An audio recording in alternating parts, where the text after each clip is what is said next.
guys, இந்த வீடியோல நம்ம எக்ஸசைஸ் 8 தான் பார்க்க போறோம். இங்க என்ன கொடுத்திருக்காங்கன்னா மிஸ்டர் எக்ஸ்ன்றவர் வந்து இந்தியன் சிட்டிசனா. அவர் வந்து இந்தியா விட்டு ஃபர்ஸ்ட் டைம் போறாரு. எப்போனா 31/5/2020ல போயிட்டு எப்போ திரும்ப வராருன்னா 15/5/2023ல வராரு. திரும்ப வந்து இந்தியா விட்டு போறாராம். என்னைக்குன்னா 10/6/2024ல. திரும்ப எப்போ வராருன்னா 14/1/2025ல வராரு. அப்போதுலேருந்து அவர் வந்து இந்தியாவில் தான் இருக்காராம். அவரோட ரெசிடென்ஷியல் ஸ்டேட்டஸ் என்ன 2024 to 25 ப்ரீவியஸ் இயர்க்குன்னு கேட்குறாங்க. நம்ம கொஷினை வந்து ஷார்ட்டாக எழுதிக்கலாம். 31/5/2020 அப்போ எக்ஸ் வந்து இந்தியா விட்டு ஃபர்ஸ்ட் டைம் போகிறாரு. நெக்ஸ்ட்டு 15/5/2023ல அவர் வந்து ரிட்டர்ன் வரார் இந்தியாவுக்கு. திரும்ப 10/6/2024ல இந்தியா விட்டு போறாரு. நெக்ஸ்ட் எப்போ வராருன்னா 14/1/2025ல திரும்ப வராரு இந்தியாவுக்கு. நம்மளோட அசஸ்மெண்ட் இயர் வந்து April 1, 2025 to March 31, 2026. நம்மளோட ப்ரீவியஸ் இயர் வந்து April 1, 2024 to March 31, 2025. மிஸ்டர் எக்ஸ்ன்றவர் ரெசிடெண்ட்டாக இல்லையான்னு நம்ம பார்க்கலாம். அதுக்கு அவர் வந்து 2 பேசிக் கண்டிஷனில் ஏதாச்சும் ஒரு கண்டிஷன் ஃபுல்ஃபில் பண்ணியிருக்கணும்.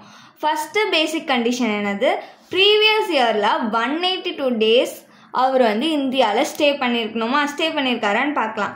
அவர் வந்து 2024ல் எப்போ வந்து இந்தியா விட்டு போயிருக்காருன்னா 10/6/2024ல போயிருக்காரு. அப்போ ஏப்ரல்ல இருந்து 10th ஜூன் வரைக்கும் அவர் இந்தியாவில் தானே இருந்திருக்காரு. டேஸை நம்ம கேல்குலேட் பண்ணலாம். ஏப்ரலில் வந்து 30 டேஸ் ப்ளஸ் மேல 31 டேஸ் ப்ளஸ் ஜூன் 10 அன்னைக்கு அவர் வந்து இந்தியா விட்டு போகிறாரா. ஸோ 10 டேஸ் மட்டும்தான் ஜூனில் இந்தியாவில் இருக்கார். நெக்ஸ்ட்டு அவர் எப்போ திரும்ப வராருன்னா 14th ஜான்வரி வராரா. அப்போ ஜான்வரியில் மொத்தமாக நம்மளுக்கு எவ்வளோ டேஸு, 31 டேஸு. 31ல் நம்ம வந்து 13 மைனஸ் பண்ணிடணும். 31ல் 13 போயிடுச்சுன்னா 18 டேஸ் வந்து ஜான்வரியில் இருந்திருக்காரு இந்தியாவில். நெக்ஸ்ட்டு 28 டேஸ் ஃபெப்ரவரியில் இருந்திருக்காரு. மார்ச்சில் 31 டேஸ் இருந்திருக்காரு. இப்போ இது எல்லாத்தையும் ஆட் பண்ணோன்னா நம்மளுக்கு மொத்தமாக 148 டேஸ் தான் வந்து ப்ரீவியஸ் இயரில் இருந்திருக்காரு மிஸ்டர் எக்ஸ். அதனால இவர் வந்து ஃபர்ஸ்ட் கண்டிஷனை சாட்டிஸ்ஃபை பண்ணலை. இதை வந்து வேர்டிங்ஸில் எழுதிக்கலாம். First basic condition under section 6 of 1 கீழே 182 டேஸ் அப்படின்னா அதுக்கு மேலே வந்து ப்ரீவியஸ் இயரில் இந்தியாவில் இருந்திருக்கணும் அப்படின்ற கண்டிஷனை வந்து மிஸ்டர் எக்ஸ் வந்து சாட்டிஸ்ஃபை பண்ணலை. அப்போ வந்து நம்ம என்ன பண்ணணும், செகண்ட் பேசிக் கண்டிஷனை அவர் சாட்டிஸ்ஃபை பண்ணியிருக்காரான்னு பார்க்கணும். செகண்ட் பேசிக் கண்டிஷன் என்னது, நம்மளுக்கு 60 டேஸ் வந்து ப்ரீவியஸ் இயரில் அவர் இருந்திருக்காரு. 60 டேஸ்க்கு மேலே அவர் வந்து இருந்திருக்காரு. நெக்ஸ்ட் என்னது, 4 ப்ரிசீடிங் ப்ரீவியஸ் இயரில் அவர் வந்து 365 டேஸ் ஸ்டே பண்ணியிருக்காரான்னு பார்க்கலாம். 4 ப்ரிசீடிங் ப்ரீவியஸ் இயர்னா April 1, 2020ல இருந்து March 31, 2024 வரைக்கும் தான் நம்மளுக்கு 4 ப்ரிசீடிங் ப்ரீவியஸ் இயர். இந்த 4 ப்ரிசீடிங் ப்ரீவியஸ் இயரில் அவர் 365 டேஸ் ஸ்டே பண்ணியிருக்காரா இல்லையான்னு பார்க்கலாம். ஃபர்ஸ்ட் அவர் எப்போ இந்தியா விட்டு போறாருன்னா 31/5/2020ல போறாரு. April 1ல இருந்து 31 மே வரைக்கும் அவர் இந்தியாவில் தான் இருந்திருக்காரா. ஏப்ரலில் மொத்தமாக நம்மளுக்கு 30 டேஸ் ப்ளஸ் மேல 31 டேஸ் இருந்திருக்காரு. இது ரெண்டுத்தையும் ஆட் பண்ணோன்னா நம்மளுக்கு 61 டேஸ் கிடைக்கும். 2020ல இருந்து 21 வரைக்கும் அவர் மொத்தமாக 61 டேஸ் வந்து ஸ்டே பண்ணியிருக்காரு இந்தியாவில். நெக்ஸ்ட் அவர் எப்போ ரிட்டர்ன் வராராம் 15/5/2023ல தான் ரிட்டர்னே வராரு. அப்போ 2021 to 22 வரைக்கும் அவர் இந்தியாவில் இல்லை. அப்போ நில்லுன்னு போட்டுக்கலாம்.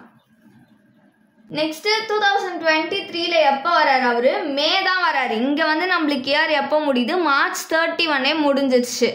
அப்போ வந்து இந்த இயர்லேயும் அவர் வரலை, நில்ல. அதனால 2023 மேல வந்து அவர் வராரா. வந்துட்டு அதுக்கப்புறமா அவர் வந்து இந்தியா விட்டு எப்போ போறாருன்னா 10 ஜூன் அப்பதான் போறாரு. நம்மளுக்கு ஆனால் இந்த இயர் வந்து March 31 முடிஞ்சிடுது. அப்போ வந்து அவர் 15 மேல இருந்து March 31 வரைக்குமே இந்தியாவில் தான் இருந்திருக்காரு.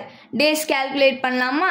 எப்போ வராருன்னா May 15 அன்னைக்கு வராரு. மேல மொத்தமாக எவ்வளோ டேஸ் நம்மளுக்கு 31 டேஸா. 31 - 14 வந்து 14 மைனஸ் பண்ணிக்கணும். ஒரு நாள் விட்டு மைனஸ் பண்ணிக்கோங்க. 31 minus 14 பண்ணோன்னா நம்மளுக்கு வந்து 17 டேஸ் கிடைக்கும். 17 டேஸ் வந்து மேலே இருந்திருக்காரு. மேக்கு அப்புறம் ஜூனில் 30 டேஸு, ஜூலையில் 31 டேஸ், ஆகஸ்ட்லேயும் 31 டேஸ், செப்டம்பரில் 30 டேஸ், அக்டோபரில் 31 டேஸ், நவம்பரில் 30 டேஸ், டிசம்பரில் 31 டேஸ், ஜான்வரியில் 31 டேஸ், ஃபெப்ரவரியில் 29 டேஸ். 2024ன்றது லீப் இயரில், ஸோ அதனால் மார்ச்சில் 31 டேஸ் இருக்குது. இப்போ இது எல்லாத்தையும் ஆட் பண்ணோன்னா நம்மளுக்கு 322 டேஸ் வந்து இந்த இயரில் இருந்திருக்காங்க. இப்போ நம்ம இது ரெண்டுத்தையும் ஆட் பண்ணோன்னா நம்மளுக்கு 383 டேஸ் கிடைக்கும். அவர் வந்து 4 ப்ரிசீடிங் ப்ரீவியஸ் இயரில் 365 டேஸ்க்கு மேலேயே வந்து இந்தியாவில் ஸ்டே பண்ணியிருக்காரு. அப்போ இந்த கண்டிஷன் வந்து அவர் ஃபுல்ஃபில் பண்ணிட்டாரு. இதை வேர்டிங்ஸில் எழுதிக்கலாம் நம்ம. Second basic condition under section 6 of 1, அதாச்சும் 60 டேஸ் வந்து ப்ரீவியஸ் இயர்லேயும் அதுக்கப்புறமா 365 டேஸ் வந்து 4 ப்ரிசீடிங் ப்ரீவியஸ் இயர்லேயும் அவர் வந்து இந்தியாவில் ஸ்டே பண்ணியிருக்கணும் அப்படின்ற கண்டிஷனை வந்து மிஸ்டர் எக்ஸ் சாட்டிஸ்ஃபை பண்ணிட்டாரு. அதனால் மிஸ்டர் எக்ஸ்ன்றவர் வந்து ரெசிடென்ட். இவர் வந்து ரெசிடென்ட்னு நம்மளுக்கு தெரிஞ்சிருச்சா. நெக்ஸ்ட் என்ன கண்டுபிடிக்கணும், அவர் ஆர்டினரிலி ரெசிடெண்ட்டா இல்லை நாட் ஆர்டினரிலி ரெசிடெண்ட்டான்னு கண்டுபிடிக்கணும். அதுக்கு அவர் அடிஷ்னல் கண்டிஷன் ரெண்டுத்தையுமே ஃபுல்ஃபில் பண்ணணும். நம்மளோட ஃபர்ஸ்ட் அடிஷ்னல் கண்டிஷன் என்னது, 10 ப்ரிசீடிங் ப்ரீவியஸ் இயரில் அவர் வந்து 2 இயர்ஸ் வந்து இந்தியாவில் இருக்கணுன்றதா. ஏப்ரல் 1, 2014 இருந்து மார்ச் 31, 2024 வரைக்கும் தான் நம்மளோட 10 ப்ரிசீடிங் ப்ரீவியஸ் இயர். இதில் வந்து அவர் 2 இயர்ஸ் இந்தியாவில் இருந்திருக்காரான்னு பார்க்கலாம். ஃபர்ஸ்ட்டு அவர் இந்தியா விட்டு எப்போ போகிறாரு, 31/5/2020 தான் போகிறாரு.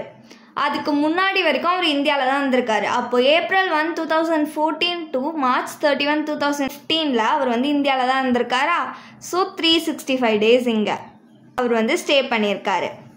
நெக்ஸ்ட்டு 2015 to 16 அவர் வந்து இந்தியாவில் தான் இருந்திருக்காரு, 365 டேஸ். அப்போது 10 ப்ரிசீடிங் ப்ரீவியஸ் இயரில் 2 இயர்ஸ் வந்து இந்தியாவில் தான் இருந்திருக்காரா. அப்போது அவர் வந்து ஃபர்ஸ்ட் அடிஷ்னல் கண்டிஷனை சாட்டிஸ்ஃபை பண்ணிட்டாரு. நெக்ஸ்ட் அடிஷ்னல் கண்டிஷன் என்னது, 7 ப்ரிசீடிங் ப்ரீவியஸ் இயரில் அவர் வந்து 730 டேஸ் வந்து இந்தியாவில் ஸ்டே பண்ணியிருக்கணுன்றதா. அந்த செகண்ட் அடிஷ்னல் கண்டிஷனை சாட்டிஸ்ஃபை பண்ணுறாரான்னு பார்க்கலாம். 7 ப்ரிசீடிங் ப்ரீவியஸ் இயர்னா ஏப்ரல் 1, 2017 இருந்து மார்ச் 31, 2024 வரைக்கும். அவர் வந்து ஃபஸ்ட்டு 2020 தான் இந்தியா விட்டே போகிறாரு ஃபர்ஸ்ட் டைமு. அப்போது 2017 to 18 வந்து அவர் இந்தியாவில் தான் ஸ்டே பண்ணியிருப்பார். 2018ன்றது நம்மளுக்கு லீப் இயர், ஸோ 366 டேஸ் வந்து அவர் இந்தியாவில் இருந்திருக்காரு. நெக்ஸ்ட்டு 2018 to 19 அவர் இந்தியாவில் தான் இருந்திருக்காரு, 365 டேஸ். இது ரெண்டுத்தையும் நம்ம ஆட் பண்ணோன்னா 731 டேஸ் கிடைக்குமா. அப்போது 7 ப்ரிசீடிங் ப்ரீவியஸ் இயரில் அவர் 730 டேஸ்க்கு மேலேயே வந்து அவர் இந்தியாவில் ஸ்டே பண்ணியிருக்காரு. அப்போது அவர் வந்து செகண்ட் அடிஷ்னல் கண்டிஷனையுமே ஃபுல்ஃபில் பண்ணிட்டாரு. இதை நம்ம வேர்டிங்ஸில் எழுதிக்கலாம். அண்டர் செக்ஷன் 6 of 6A கீழே 10 ப்ரிசீடிங் ப்ரீவியஸ் இயரில் 2 இயர்ஸ் வந்து அவர் இந்தியாவில் இருக்கணும் அப்படின்ற கண்டிஷனை வந்து சாட்டிஸ்ஃபை பண்ணிட்டாரு. Next under section 6 of 6A கீழே 730 டேஸ் வந்து 7 ப்ரிசீடிங் ப்ரீவியஸ் இயரில் அவர் ஸ்டே பண்ணியிருக்கணுன்ற கண்டிஷனையும் சாட்டிஸ்ஃபை பண்ணிட்டாரு. அதனால் மிஸ்டர் எக்ஸ்ன்றவர் ரெசிடெண்ட், அதுக்கப்புறம் ஆர்டினரிலி ரெசிடெண்ட். தேங்க்ஸ் ஃபார் வாட்சிங்.